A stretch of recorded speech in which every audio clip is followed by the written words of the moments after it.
Hey everyone, welcome to Reverse Homesteading.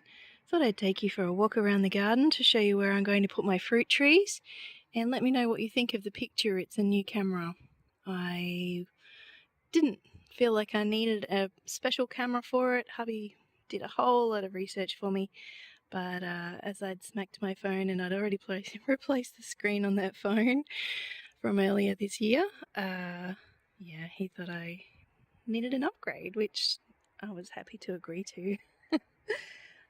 What precipitated me trying to plan a bit more where my fruit trees are going to go? This is the garden bed that I net for frost that has all the pots in it, or most of the pots.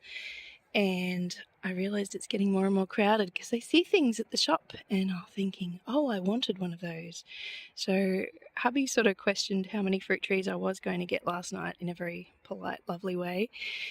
And I thought, I'd better just check everything has a place to go, and it does just. So I thought I would show you what my plans are. These little bulbs, the freesias, and I'm not sure about the crocus. Eventually, I suppose I'll put the crocus in the ground, are going to be planted for next year. So once the bulbs come out of the ground at the end of the year, I will store them and then I'll plant them in the ground next year when I have proper garden beds all sorted out for them. The dragon fruits, once they start hanging down, is when they fruit. So they have to be supported on a trellis to go up, and then you let them hang, and that's when they fruit. So I got a flower just before we sold our house in far north Queensland. If you want to see what I was doing up there, it's called Rocky Tropics Gardening, Tropics with an X. It's linked here in my bio, here on YouTube. Right, so these hanging baskets will be for some nasturtiums. I've decided on full-sized ones, even though we have a narrow balcony. I thought it would just be nice for some colour. There's not a lot of sun, but seeing as these nasturtiums have been doing so well, I think they're mixed gem variety. They're the full-size kind. I think they'll do fine with sort of half the day of sun, half the day of shade on the balcony. This poor little black bean or turtle bean still hasn't dried out the pods, or the pods haven't dried out yet. They're getting quite fat. There's some decent seeds in there and they're turning black, but I'm going to leave it a bit longer even though it's a bit of an eyesore, and then I'll cut it off about that far above the ground so I know where it is for planting, and it will release the nitrogen it's collected from the soil back into where the other plants need it to be. This little turtle bean, black bean, I planted just for fun because I thought, they're tough, they'll be fine in frosty weather, because I haven't bothered covering it. So I'll just put it out, and it did the same with black-eyed peas, or black-eyed beans. Technically they're beans, as I keep saying, and they have shriveled and died. So they weren't happy, even though we've had some rainy weather. Perhaps that was the problem. Here are some potato onions, which I've never heard of before, but I have heard of clumping onions. So I'm not sure if that's a new name for them. Let me know if you know. I found a healthy packet. The other packet had a squishy one in it. There were only two, and they were marked down. They were $6, down from, I think, about $12. So that was what I got yesterday. And these are local ones. They're grown in the Yarra Valley bulbs. And that had a squishy one in there too, but that is to be expected. It's nothing to do with the company. $6 instead of nearly $10, so I'm happy about that. So now I have purple hyacinths and yellow ones. Not exactly the colour palette I was going for, but it'll be bright and cheery and that'll be good. So this is the garden bed I've kind of emptied, at least until this evening when I have to put them back under there for frost. These crouton I'm going to put wherever I need a bit of colour. They will turn into a tree. I'm not sure how big they get in the far north. When I had one and when I saw them around people's places, I think they easily get up to 2 or 3 metres. They're sort of a bushy tree. This is my stuffing pepper, my little stuffing capsicum. They only get about that big. And because I can overwinter it, oh look, it's got another flower. I'm going to keep it there. Little flower there. So The same will be for the tree potatoes, which I moved far too many times, and little potatoes fell off and then the plant died. So they don't really like the climate here. There's my horseradish. I may put it in that container. Here's my blackcurrant. So that will probably stay there because that can be overwintered, but it doesn't mind. So it will lose its leaves. It's deciduous. So is the blueberry. So next winter this won't be covered, this bed. I'm hoping to move this one. So we have some bull's blood beetroot. Around the edge we have some tiny little babies that I only planted a couple of days ago after I purchased them from a produce store in the country. So hopefully they'll be doing okay. This little tomato, it is still alive. So I will keep it that way if I can because it's covered with a frost cover. I just want some material so that I can make it into a cutting so I don't have to grow it from seed for summer. Hunter River brown onions. There's wheat here which hasn't come up. We've had a lot of rain. Perhaps that's the problem.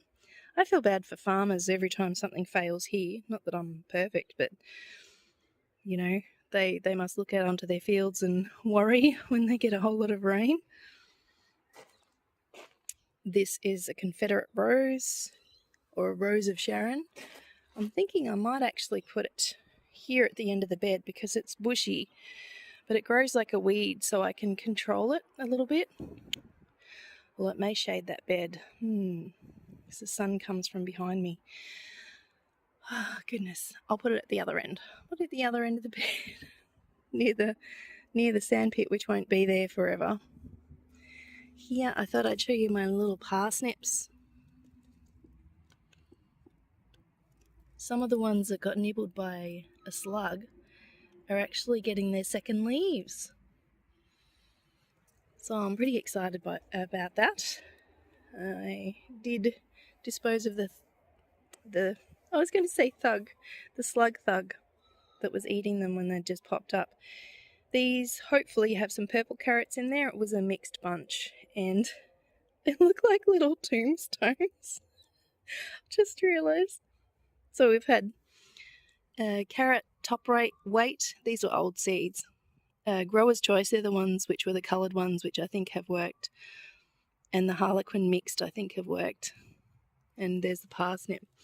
Goodness, that's sad. I'll have to remember not to make little tombstones next time. This is my Denise blueberry with what leaves it has left. Each corner has a sweet pea. There's a horseradish, as I said, from the other side. This is a dwarf nasturtium. It's doing quite well even in the cold weather. And this is borage here.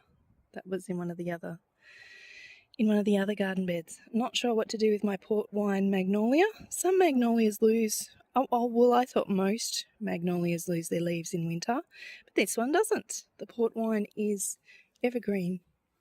So there's something I learned when I googled it. I thought it's not even trying to lose its leaves. So that will be a lovely evergreen somewhere.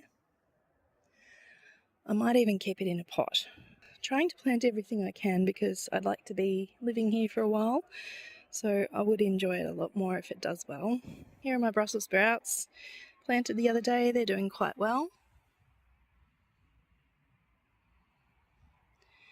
A couple have been a little bit nibbled, but that's okay.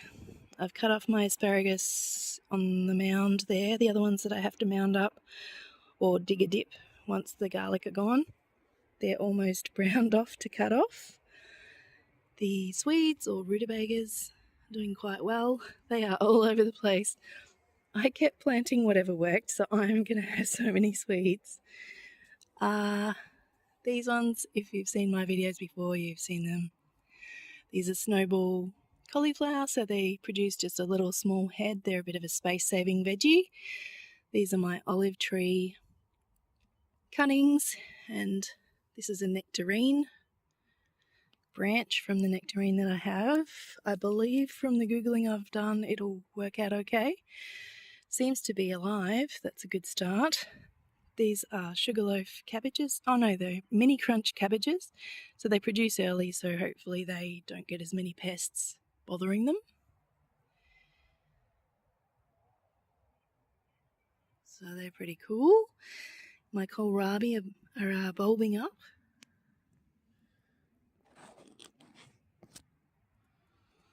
This is another snowball cauliflower. This is my job to do this morning. I have to finish this trellis because my peas are starting.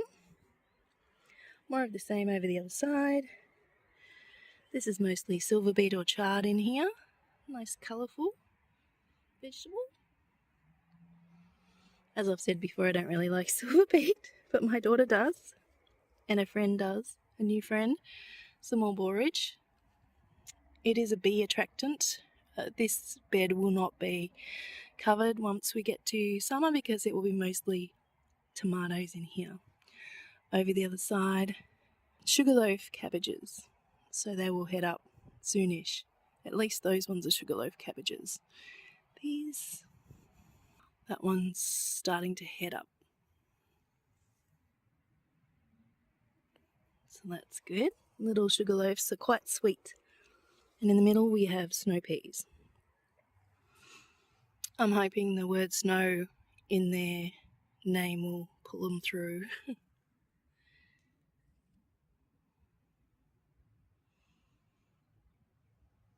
As you can see, they're making use of the trellis. Most of them have grabbed on so far.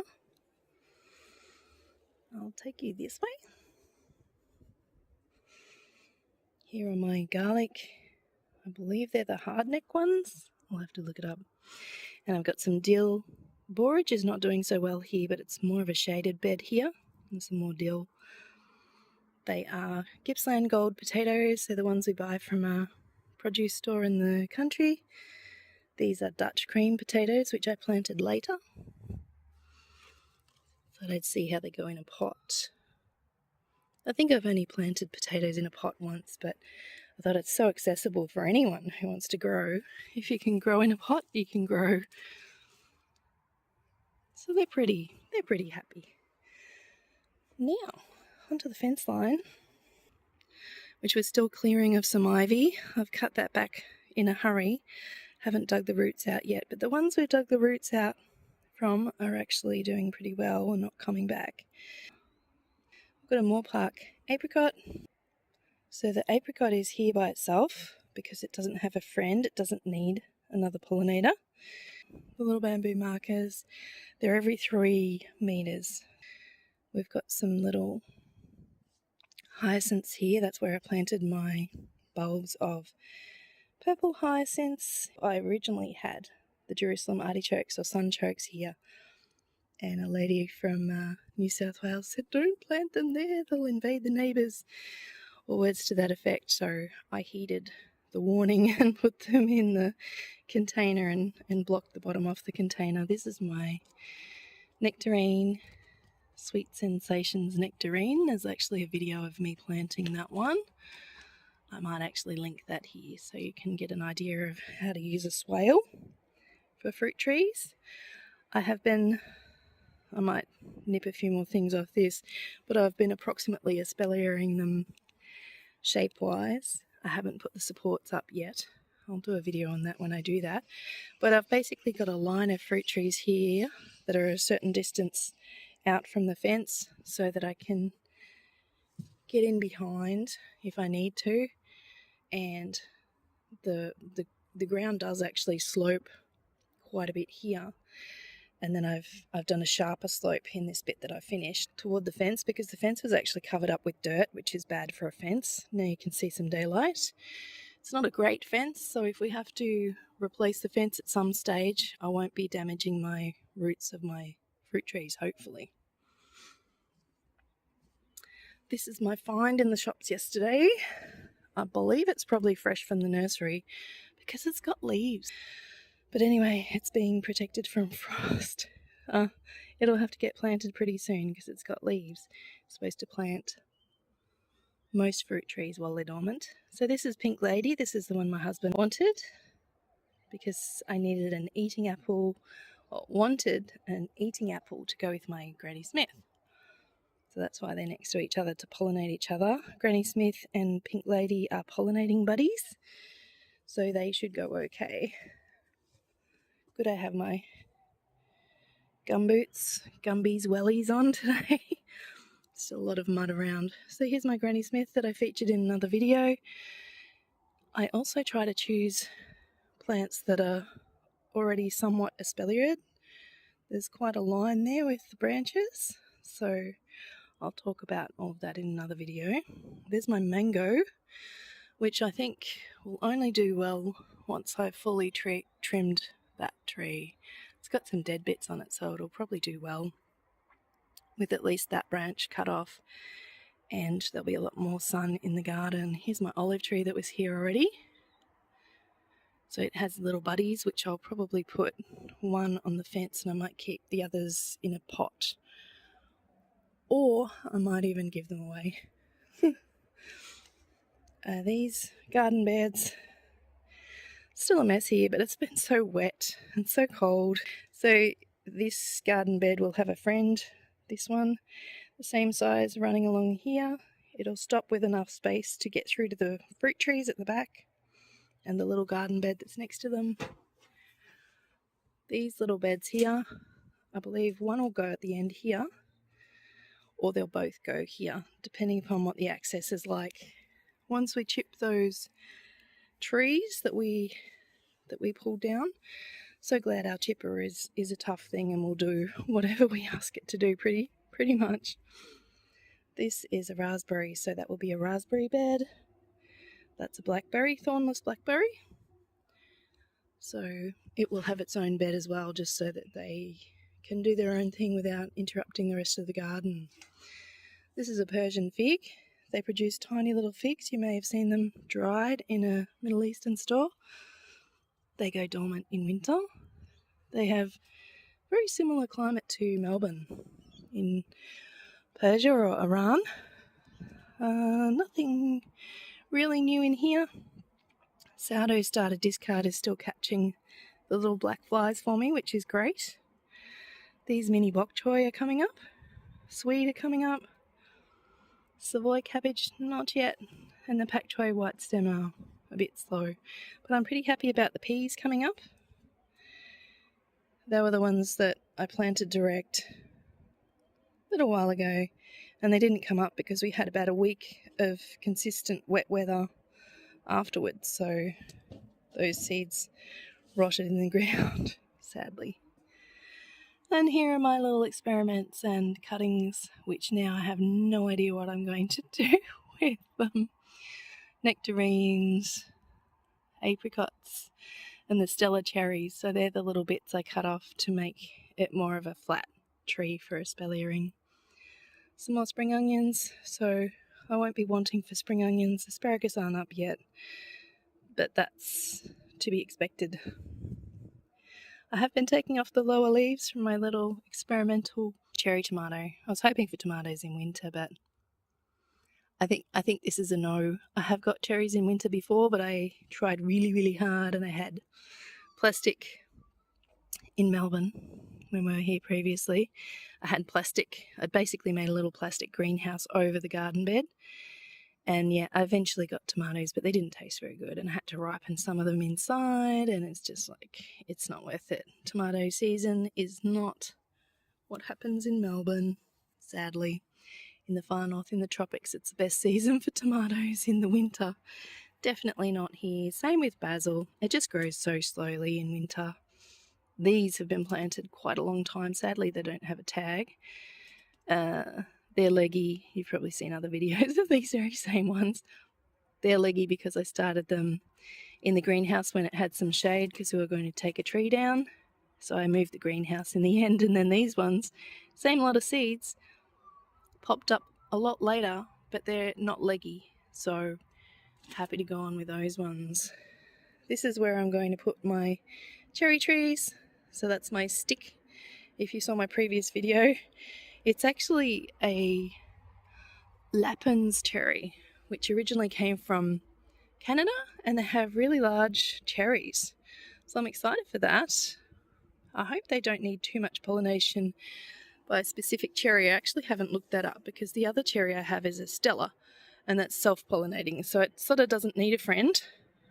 So I'm hoping that the friend needs it. Here are my sunchokes, my Jerusalem artichokes. Hopefully that core flute on the bottom will stop them escaping. We shall see, I guess. Here's my tangelo. One of the things I kind of forgot I had that needs full sun. So this is one of the best sunny spots in the garden, getting around to that ivy there. And this is another tree we pulled down.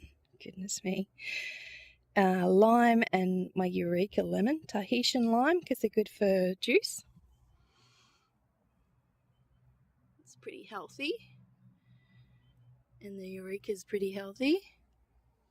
So I'll belly of them along the edge here. If you know about my very early videos here, when I started planting things, I've actually planted these two in the ground before. And I thought, oh no, I'll keep them in a pot.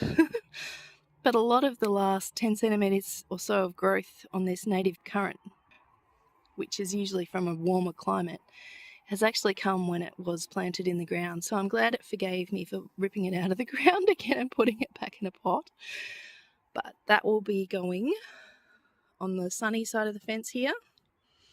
And my Panama passion fruit I did actually have planted further along. It gets about 3 or 4 hours of sun a day down that side of the yard. There's a little bit of space down there. I'm thinking it might be good to actually put an entertaining area there because it's so shaded in summer. The sun just is crazy here in summer.